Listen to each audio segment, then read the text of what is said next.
When ordering the progression in this course, I had particular difficulty deciding what order to put this and the last progression in. The complexity of the last progression made it appear to be considerably more difficult than this one at first glance. However, this one uses a number of difficult and unusual transitions and slides that give it its own challenges. In the end, I decided that this one fit better as progression number 8, but you may find this one to be easier than the last one. As a composition, at least, it's certainly not as complex. Either way, though, this progression will offer its own unique challenges and introduce some concepts and techniques that we haven't gone over yet. This progression is in the key of F minor, and also uses a sharp 7 at times, putting it into F harmonic minor. The first section here starts with a 6-string descending F minor arpeggio.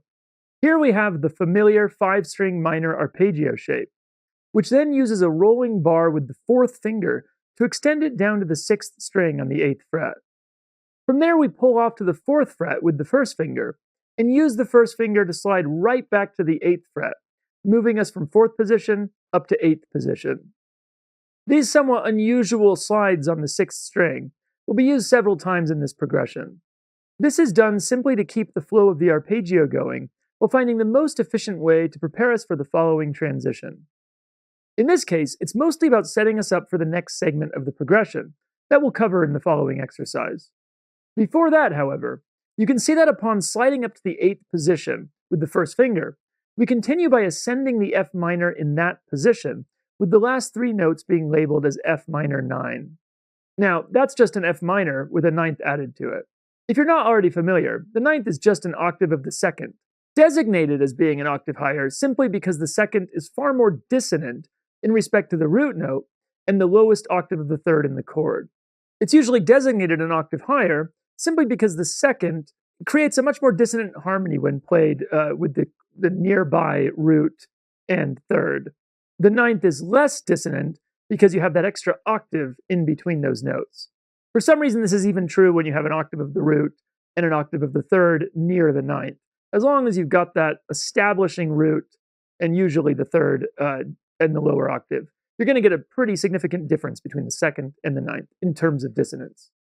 So even though it's the same letter note, the 2nd and the 9th really do represent a different type of harmony. In this case, because we're using an F minor, the 2nd and the 9th are both G notes, just 1 octave apart. While this explanation about the octaves is a bit oversimplified, it does basically give you the gist of what it's all about, and the same basic idea is true for 11ths and 13ths. Anyway, the way we're going to be using the 9th is really more of a passing tone or melodic note, similarly to the major 7th in the last progression.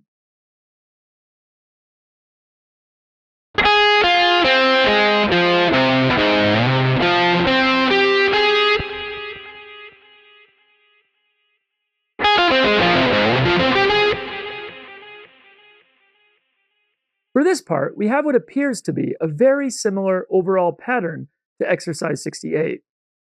This time we're playing a B flat minor. That's the 4 chord of the key of F minor. And that's the same as we discussed earlier, just like the type of chord change you'd find in a standard blues. Now, instead of beginning on the 1st string and working our way down the arpeggio on all the strings, we begin on the 2nd string and make up for it by using a pull-off on the 4th string. Again, this is a solution to a problem of fingering and position, and is optimized for its placement between both the previous and following exercises. We again use a slide that changes positions, but this time it weirdly doesn't stay in the new position.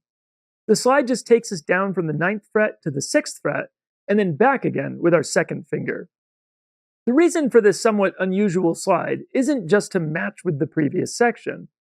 Here, to maintain the same type of structure that was established in the first measure, we need to go down to a lower note than can be accommodated starting with our 2nd finger.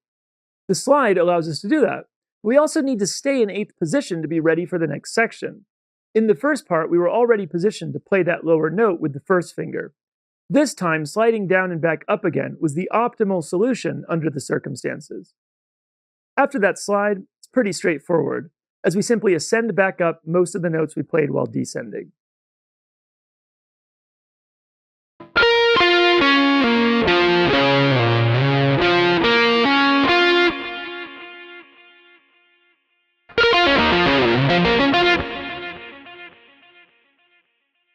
For this part, we're now bringing in the G diminished seventh arpeggio. This is the diminished seventh that can be found in F harmonic minor. Here, the structure that we established in the first two parts is completely changed. In the context of the progression, you'll see how these two structure types are used to define a larger melodic and rhythmic structure in the overall composition, similarly to progression number 7. Also similar to progression 7 is how these two very different melodic structures act as something of a call and response. Now, instead of having a long pattern of descending and ascending, we have a short descending pattern that jumps up to a higher note that sort of acts as a stepping stone before we jump up to an even higher note. Then from that note, we begin a longer descending pattern. In this case, the note that acts as a stepping stone isn't obvious on the tablature because we're using the open first string. Previously, we used open strings to give the fretting hand time to jump to a different position. This time, we're using it more to solve a fingering problem than for the small position shift that occurs. Notice that the fingering is a bit odd here, as we start with the 4th finger on the 12th fret of the 3rd string, then pulling off to the 9th fret with the 1st finger. Then we stretch the 2nd finger to play the 11th fret on the 4th string, which is to give us the reach to play the 13th fret of the 5th string with the 4th finger. That then pulls off to the 10th fret, revealing a very subtle position shift from 9 to 10. After skipping 4 strings to play the open first string, we descend the arpeggio on the remaining 5 strings.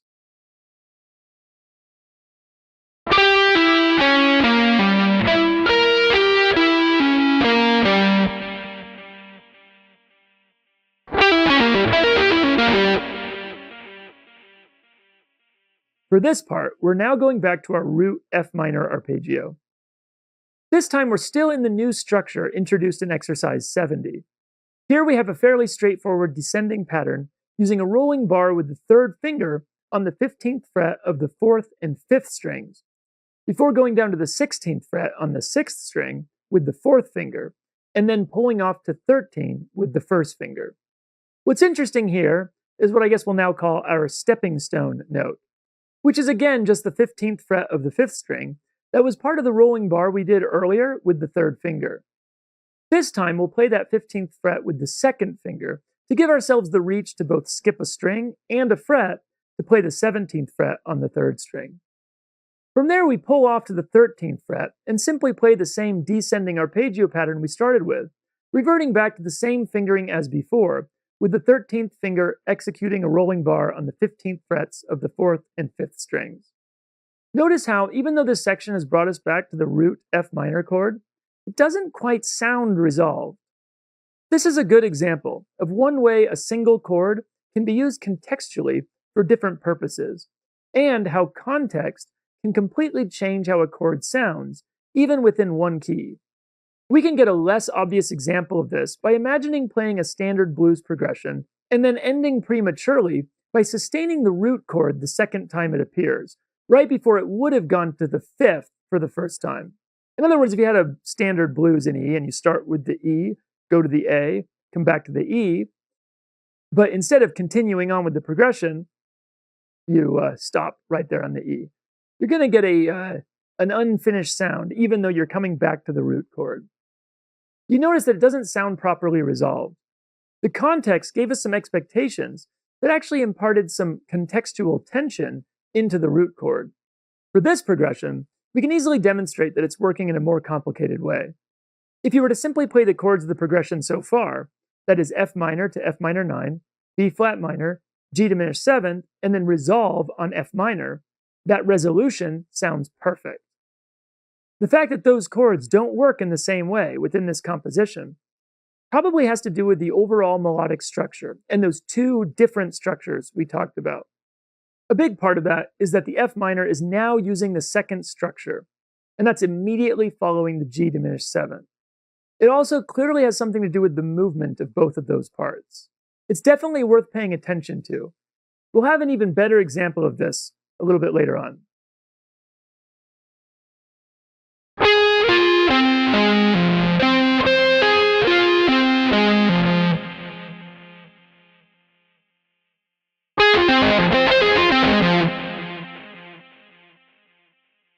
Now we return to the initial structure introduced in the first two measures.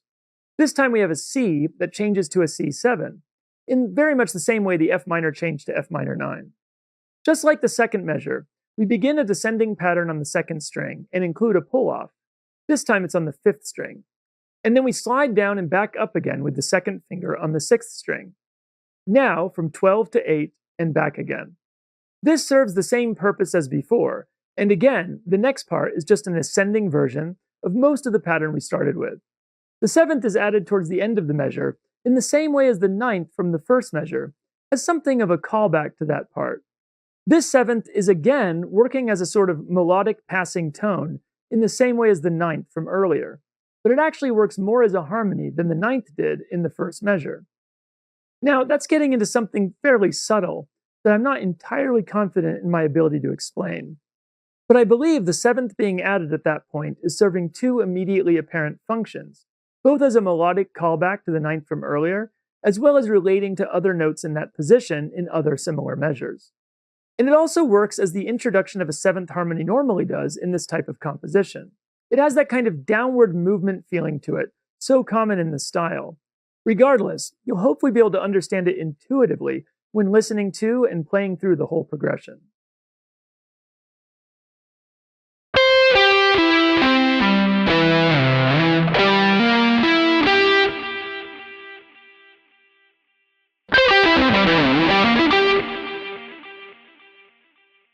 Now, we return to the second structure type found in this progression, introduced in the third measure.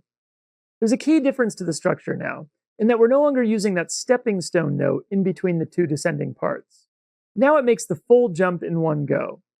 This time we come back to an F minor, but again, not for a sense of resolution.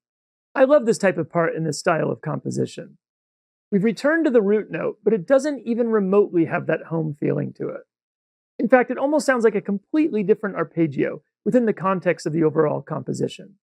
It was established originally as the home chord, in a progression that is not modulated, but now it sounds foreign and gives the impression of almost creating tension. It pushes us pretty hard into the next transition. This is the result of a number of factors coming together, including the context of the progression, the expectations created by the two structures we're using, and the general movement of the composition. The result of all these things working together appears to be a shift in what we perceive to be the tonal center. In that sense, it could be modal in some way. The next progression will have an example of this that should make it much more clear. This is important because it demonstrates the potential of something as apparently simple as the root chord of a key. If overlooked, you can easily find yourself scratching your head trying to figure out what the next chord should be in a progression, without even considering the possibility that it could be the root chord again. In fact, the same thing is true for many things in music. Any chord, harmony, or note can mean something different depending on how it's presented or based on its context. Harmony doesn't simply work vertically, but also horizontally, as I hope you've taken away from these progressions so far, especially with the implied bass lines. Music is all about context and the relationship between notes. In any given moment, of course, but also across the entirety of the composition and of the genre or even music in general.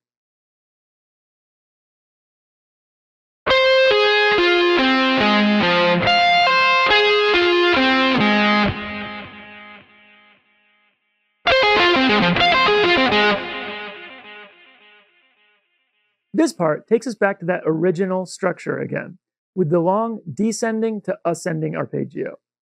This time we have a B flat minor again, but now we're introducing a ninth at the end of the measure, in the same way we did in the first measure. This part is different than the other parts that use that first structure, in that the lowest notes are found on the fifth string instead of the sixth, and we won't be using a slide to reach down to the lowest pitch. There is a slide, only now it's between the last two notes of the measure, and it's simply to prepare us for the next measure, not related to the earlier slides on the sixth string.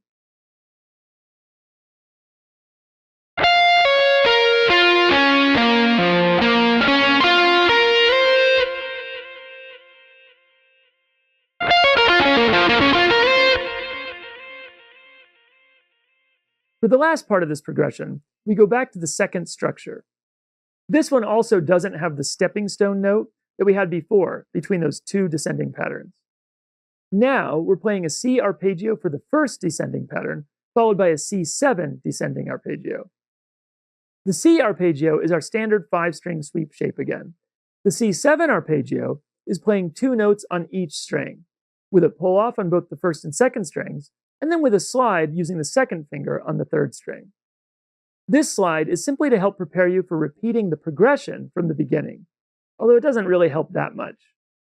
It's actually the same E as the open first string, and you'll likely find that to be an easier transition back to the beginning of the progression, if this one proves too awkward for you.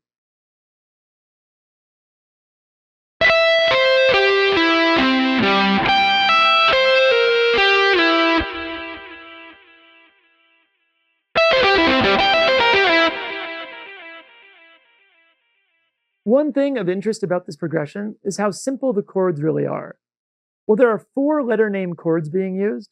Because the diminished 7th and dominant 7th can be substituted so easily for one another, we can very easily boil it down to a 3-chord progression. As you may have guessed, those would be the 1, 4, and 5 chords, which, as you probably already know, are the most common chords to be found in pretty much any kind of progression. In fact, you're also probably familiar with how you can take any chord progression in a single key and simplify it down to the 1, 4, and 5 chords of that key. Even if you were using all 7 chords of a single key, because of how the notes of chords overlap in a key, you could actually simplify that 7-chord progression down to the 1, 4, and 5 chords, and it will still work. Anyway, when going through this progression, it's worth paying attention to how this progression works and sounds interesting, despite how simple the chord progression actually is. This is a great example of how much is missed by boiling a song down into its chords. For example, if you were to take a composition by Bach and try to extract a chord progression from it to, use for improvisation or maybe for inspiration for writing a neoclassical song, you'd be amazed at just how quickly the composition is lost in translation. The chords that would result barely even sound reminiscent of the original composition. Now, obviously, these progressions are nowhere nearly as complex as a Bach composition, but if you don't want to take the time to, try that example I just gave, you can get a pretty good idea of how it works by just taking the chords of this progression and playing that, and then comparing that to the actual composition. It's important to remember that chords, as we think of them, are just a shortcut for polyphony, and are a surprisingly recent addition to music. Getting too caught up in the idea of chords and chord progressions as a starting point for analysis can cause you to miss some of the most important aspects of music.